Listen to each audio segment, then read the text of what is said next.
पुरुष बलि नहीं होत है, समय होत बलवान। भिल्लन लूटी गोपिका, वहे अर्जुन वहे बाण। एक समय रावण ने 10 दिशा जीत लीन। एक समय 10 शीश कटे परे रण में। एक समय कृष्ण भागे जाते आधी रात बीच। एक समय कंस का पछाड़ दिन छिन में। एक समय अर्जुन ने 3 लोग जीत लीन। एक समय भिल्लन ने लूट लीन वन में। मानुष बिचारे की तो गिनती करे कौन, सूरज के 3 पन होते एक दिन में।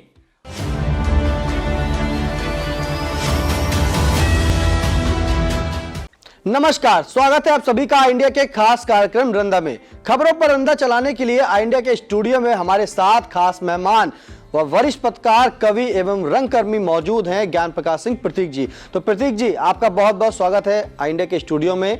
आज पहली खबर पर रंदा क्या कहता है उससे सुनने के लिए हम शुरुआत करते हैं कि राज्यसभा में विपक्ष की लगातार नारेबाजी के बीच पीएम नरेंद्र मोदी ने सीना ठोक कर कहा कि देश देख रहा है एक अकेला कितनों पर भारी, विपक्ष में नहीं है हौसला। क्या कहता है इस हौसले पर, सुनते हैं रंदा। विपक्षी नारे ही लगाते रहे कि पीएम ने अपना 56 इंच वाला सीना आखिर ठोक ही दिया राज्यसभा में। विपक्ष को ठीक से चेक कर लेना चाहिए था कि जो सीना प्रधानमंत्री जी ने ठोका है वो अभी 56 इंच का है या उनके पूंजीपति मित्र गौतम अडानी के मामले को विपक्ष द्वारा जोर शोर उठाए जाने के बाद कुछ कम या ज्यादा हुआ है। चीन के सीमा विवाद पर हमारे 56 इंच वाले पीएम 2 शब्द भी संसद में नहीं बोल पाते हैं। महंगाई जो सुरसा की मुंह की भात दिन दूनी रात चौगुनी गज से बढ़ रही है, उस पर भी संसद में कुछ कह नहीं पा रहे हैं। वो मीठे को गप तथा कड़वे को थू कर रहे हैं। आज गैस सिलेंडर 1100 रुपये में बिक रहा है। करीब 81 करोड़ लोग 5 किलो राशन के लिए कोटे की दुकानों पर लाइन लगाए हुए हैं। रंदा को पीएम महोदय में कुछ अच्छा लगता है तो वो उनका भाषण है। वो विपक्षी दलों पर ऐसा हमला बोलते हैं जैसे विपक्षी दलों के लोग उनके देश के बाशिंदे ही नहीं हैं, वो किसी दुश्मन देश के सैनिक या आतंकी हैं। पीएम महोदय ने कहा कि एक अकेला कितनों पर भारी है। आप पीएम हैं तो आप भारी ही हैं, तभी तो देशवासी आपके भारी होने के बोझ तले दबकर परेशान हैं। लोग ठीक से रोना भी नहीं रो पा रहे हैं। पीएम महोदय, अगर आप अकेले होते तो आप पीएम क्या ग्राम प्रधान भी नहीं बन पाते। आपके पास देश के 140 करोड़ लोगों की ताकत है। अगर आपके पार्टी के बहुमत भर के सांसद न होते तो आप विपक्ष को ललकारने व खरी खोटी सुनाने के लिए पीएम न बन पाते। पीएम महोदय, आपसे पहले भी अकेले चलकर करोड़ों लोगों का साथ अच्छे नेता पा चुके हैं। स्वतंत्रता आंदोलन में गांधी जी अकेले ही चले थे, बाद में करोड़ों लोग उनके नेतृत्व में आंदोलन में कूदे। किसी कवि ने उनके बारे में कहा भी है, चल पड़े जिधर दो डगमग में, चल पड़े कोट पग उसी ओर, गड़ गई जिधर भी एक दृष्टि, गड़ गए कोट पग द्रग उसी ओर। पीएम महोदय, रंदा की आपको नेक सलाह है कि आप विपक्ष को बौना मानने की भूल न करें, क्योंकि आज जिस हालत में विपक्ष है उससे भी बुरी हालत में कभी जनसंघ व भाजपा हुआ करती थी।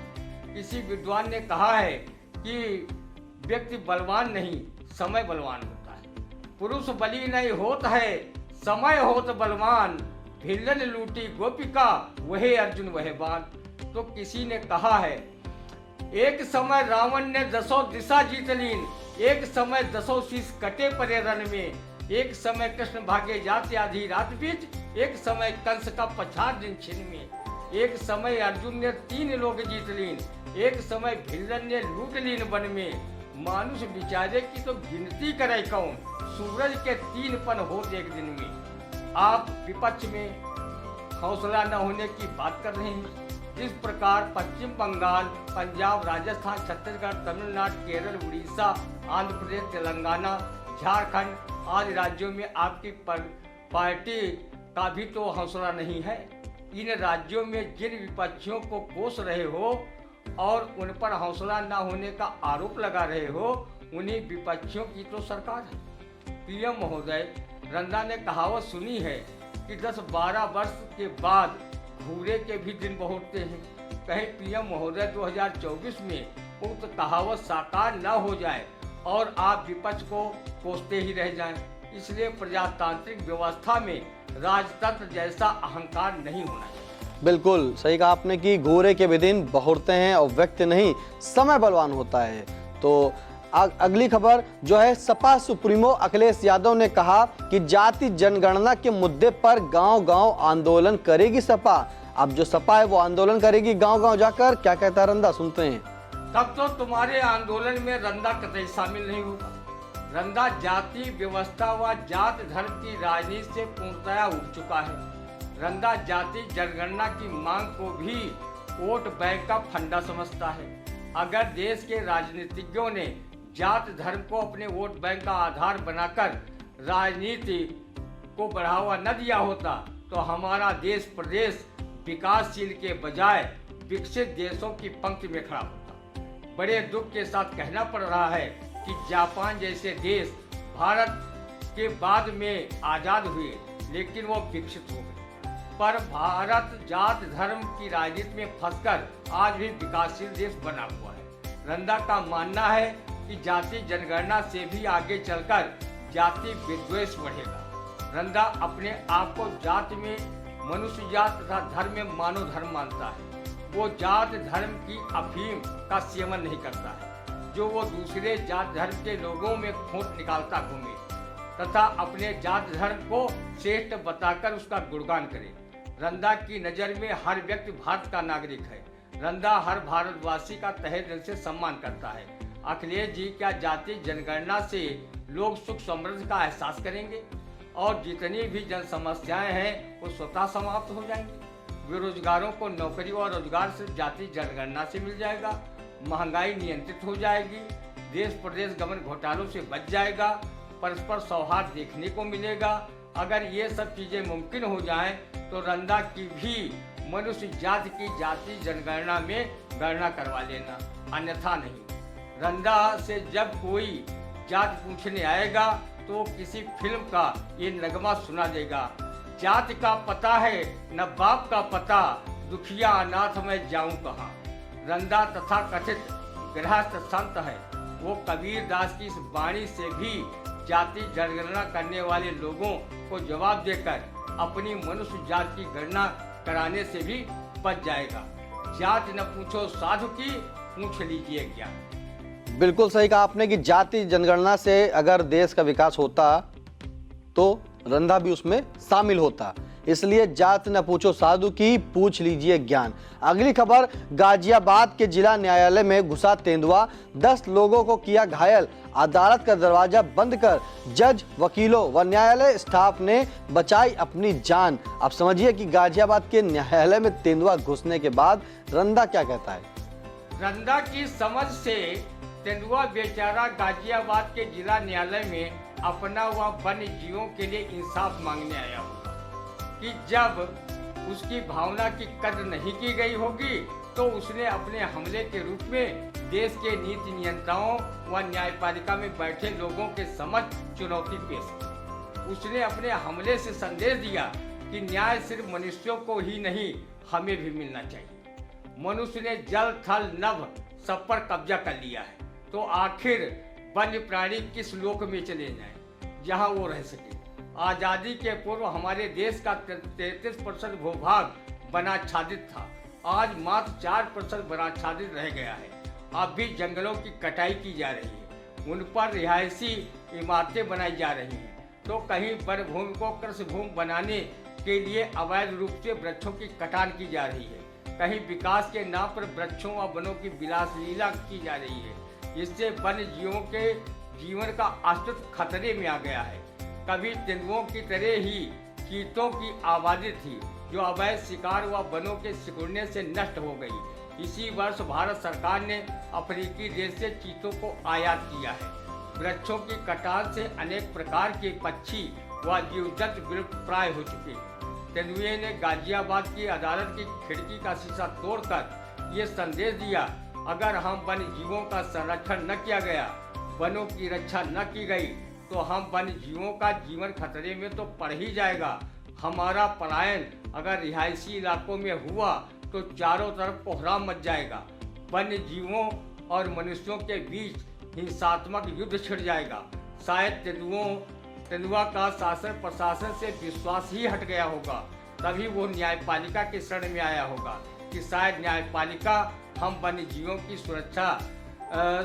संरक्षा एवं वनों की रक्षा का आदेश सुनाकर हम वन्य प्राणियों को न्याय दिला सके। लेकिन न्याय देने व दिलाने वाले तेंदुए को देखकर ही उनकी घिघी बन गई। इसलिए उन्होंने मारे डर के अदालत के दरवाजे खिड़कियों को बंद कर लिया। लेकिन तेंदुए ने अदालत की एक खिड़की का शीशा तो तोड़ा ही, अदालत परिसर में मौजूद 10 लोगों को घायल भी किया। तेंदुए के इस संदेश को शासन प्रशासन वन विभाग ठीक से समझे, क्योंकि अब खूंखार वन्य प्राणी सिकुड़ते हुए वनों से निकलकर रिहायशी इलाकों में न सिर्फ चहलकदमी कर रहे हैं, बल्कि वो मनुष्यों व पालतू जानवरों पर हिंसात्मक हमले कर उनके लिए बवाले जान बन रहे हैं। बिल्कुल सही कहा आपने कि वाकई तेंदुआ जो है जब गाजियाबाद की अदालत में गया तो वो न्याय मांगने ही गया होगा, क्योंकि जहाँ जंगल थे वो जंगल बचे नहीं, सब इमारतें खड़ी हैं और इसलिए उसको प्रशासन व सभी जगह से जो है न्याय की गुहार लगाई होगी, नहीं मिला तो वो सीधे न्यायपालिका ही चला आया कि उसे न्याय मिले। अगर इसी तरह से वाकई जंगल खत्म होते रहेंगे तो ये जितने वन्य प्राणी जो है रिहायशी इलाकों में आने लगेंगे। अगली खबर, जहां जिला कारागार सीतापुर में हो रही मशरूम की खेती। प्रदेश में अब तक किसी कारागार में नहीं उगाया गया मशरूम। वाकई सीतापुर जिला कारागार की जो मशरूम की खेती है उसके लिए रंदा क्या कहता है, सुनते हैं। सीतापुर कारागार में अधीक्षक के रूप में जब से सुरेश कुमार सिंह ने अपने पद को सुशोभित किया है, तब से मशरूम की खेती की कौन कहे, पता नहीं कौन कौन सी सब्जियां उगाई जा रही, जिन्हें पड़ोसी जिले लखीमपुर खीरी व हरदोई के कैदी खाकर अपना स्वाद टनाटन बना रहे। सीतापुर कारागार में नए नए अभिनव प्रयोग हो रहे। यहाँ के कई कैदी कंप्यूटर शिक्षा के साथ साथ व्यावसायिक शिक्षा भी ग्रहण कर रहे हैं। सीतापुर की जेल प्रदेश की पहली जेल है जहाँ पर मशरूम उगाया जाने लगा है। रंदा ने जब से सीतापुर जेल में मशरूम उगाए जाने की बात सुनी है, तब से वो मशरूम खाए जाने के लिए बराबर लाट टपका रहा है। पर उसकी किस्मत जेल कर्मियों व कैदियों की तरह कहाँ है, जो जेल में उगाए गए मशरूम को अपनी हलक के नीचे उतार सके। रंदा कोई अपराधी प्रवृत्ति का व्यक्ति नहीं, जो कैदियों की तरह कोई न कोई अपराध कर जेल के मशरूम का आनंद फ्राई कर सके। वो जेल का अधिकारी कर्मचारी भी नहीं जो उसके सेवन का पात्र बन सके। जेल अधीक्षक SK सिंह जी जेल में मशरूम उत्पादन कराने हेतु रंदा आपको हृदय से साधुवाद देता है। सीतापुर जेल में आपने कैदियों के सुधार हेतु ऐसे ही नित नए अभिनव प्रयोग कराते रहे। इससे सीतापुर जेल का गौरव कारागार क्षेत्र में पूरे देश दुनिया में बढ़ सके और कैदी जब जेल से बाहर आए तो वो अपराध जगत को छोड़कर जेल में सिखाए गए कामों को वो कर सके तथा वो समाज की मुख्य धारा में शामिल हो सके। कारागार राज्य मंत्री सुरेश राही भी इसी जनपद के निवासी हैं। कारागार की इस उपलब्धि से उनका भी शीश गर्व से ऊंचा होगा और शासन प्रशासन में भी जेल प्रशासन की छवि और उज्जवल होगी। सीतापुर का कारागार वो ऐतिहासिक कारागार है जिसका निर्माण 1878 में कसमंडा नरेश जवाहर सिंह द्वारा कराया गया था। 1878 से लेकर 1978 तक 38 अपराधियों को मृत्युदंड के तहत फांसी दी गई थी, लेकिन उनमें से कोई भी स्वतंत्रता संग्राम सेनानी नहीं था। इस जेल में 44 वर्षों अर्थात 1978 से आज तक किसी को फांसी नहीं दी गई। वाकई सीतापुर जेल जो है जिला कारागार अद्भुत है, क्योंकि इस जेल में पहली बात तो 44 वर्षों से जो है मतलब 1978 से जो है आज तक इस सीतापुर जिला कारागार में किसी को फांसी नहीं दी गई। और जो खेती है तो रंदा कहता है रंदा का मन तो है मशरूम खाने का, लेकिन अब रंदा कोई आपराधिक व्यक्ति तो है नहीं जो जेल में जाके, और ना ही कोई सरकारी मुलाजिम है जो वहाँ पे सरकारी जेल में कारागार से काम करे। लेकिन फिलहाल जो है जेल अधीक्षक से भाई रंदा अपील करता है कि इन्हें जो है मशरूम ला के दिया जाए, मशरूम खाने के लिए लाल टपका रहे हैं। अगली खबर, जहाँ ब्लॉक पिसावा के ग्राम जहांसापुर में किसानों ने स्कूल में बंद किए आवारा पशु अध्यापकों ने लगवाई खेत में क्लास। वाकई पशु आवारा जो हैं वो अब जी का जंजाल बनते आ रहे हैं। हकीकत जानने के लिए सीधे प्रदीप जी बताएं। लहलहाती फसलों को चट कर रहे आवारा पशुओं को किसानों ने शायद स्कूल में इसलिए बंद किया होगा कि गुर्जर उन्हें भी बच्चों की तरह शिक्षा दे सके कि किसी भी हरे भरे खेत को नुकसान पहुंचाना ठीक नहीं। तुम भी पढ़े लिखे होते तो बैल के बैल नहीं रहते और किसी किसान की फसल चटकर सर्वनाश नहीं करते। वो भी गुर्जरों को जवाब देते कि गुरुवर पापी पेट क्या न कराए, पेट भरने के लिए कुछ तो करना ही पड़ेगा। अब फसल का चाहे नुकसान हो या फायदा, इन्हीं किसानों ने ही मुझे लावारिस करके छोड़ दिया है। सरकार ने जो पशुवाड़े बनाने की योजना चलाई तो लोगों ने बड़ी ही चालाकी से पशुवाड़े बनवा लिए, लेकिन उनमें हम जैसे मवेशियों की जगह या तो स्वयं जगह पर स्वयं रह रहे हैं या फिर उसमें लकड़ी कंडा भर रहे हैं या फिर उसमें अपनी मोटरसाइकिल व कार खड़ी कर रहे हैं। गौशालाएं जो बनी हैं उनमें भी सही खान पान रख रखाव सफाई इत्यादि न होने से पशु अकाल मौत मर रहे हैं। रेउसा क्षेत्र की एक गौशाला इसका उदाहरण है। यहाँ मात्र 3 दिन में करीब 25 पशु भूख प्यास से मर गए थे। अगर सरकार पशुपालकों पर सख्ती कर दे तो वो हमें आवारा छोड़े ही नहीं, जो हम किसी की हरी भरी फसल नष्ट करने पहुंच जाए। पशुओं को आवारा छोड़ने वाले लोगों के विरुद्ध आर्थिक दंड व सजा का प्रावधान होना चाहिए। इसके भय से लोग पशुओं को आवारा छोड़ने के पहले बहुत को सोचने समझने पर मजबूर होंगे। जो गरीब पशुपालक हैं उन्हें आर्थिक सहायता देनी चाहिए। मात्र 30 रुपये प्रतिदिन के हिसाब से जो सरकार सहायता राशि दे रही है, इससे पशुओं का भरण पोषण नामुमकिन है।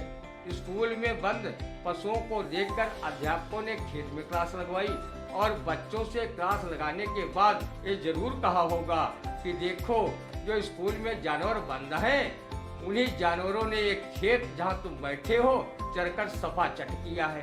अगर आवारा जानवर ऐसे ही खेत चरेंगे तो जैसे आपके अभिभावक रात भर जागकर आवारा जानवरों से अपने खेत बचाने का काम करते हैं, वैसे ही आगे चलकर तुमको भी यही करना पड़ेगा। रंदा ने प्रदेश की योगी सरकार से मांग की है कि वो गौशालाओं के निर्माण में तेजी लाने हेतु प्रशासन को निर्देशित करे तथा उन पशुपालकों को चिन्हित कर कठोर दंड दिलाएं जो दुधारू पशुओं का दूध तो दूध लेते हैं पर उन्हें खाने को कुछ नहीं देते और उन्हें आवारा छोड़ देते हैं, जो लहलहाती फसलों को चट करते रहते हैं। शहरी गोवंश तो बेचारे पॉलीथीन तक खाने को मजबूर हैं और वो असमय काल कवलित भी हो जाते हैं। छुट्टा जानवरों को लेकर किसानों में काफ़ी असंतोष व्याप्त है। शीघ्र ही इस मामले में कदम उठाइए, नहीं तो 2024 में होने वाले लोकसभा चुनाव में भाजपा प्रत्याशियों को इसका खामियाजा हार के रूप में भुगतना भी पड़ सकता है। बिल्कुल सही कहा कि आवारा पशु जो है दिन हो या रात हर समय जो है नुकसान लगातार पहुंचा रहे हैं। कहीं किसानों की फसलों को चट कर रहे हैं तो कहीं सड़क पे हादसे का शिकार भी पैदा करा रहे हैं। कैसा लगा रंदा कमेंट करके जरूर बताइएगा और खबरों से रहना चाहते हैं अपडेट तो आई इंडिया चैनल को सब्सक्राइब करना बिल्कुल भी ना भूलें। आज के लिए दीजिए इजाजत, नमस्कार।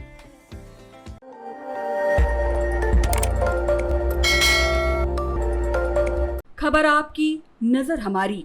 देखते रहिए आई इंडिया।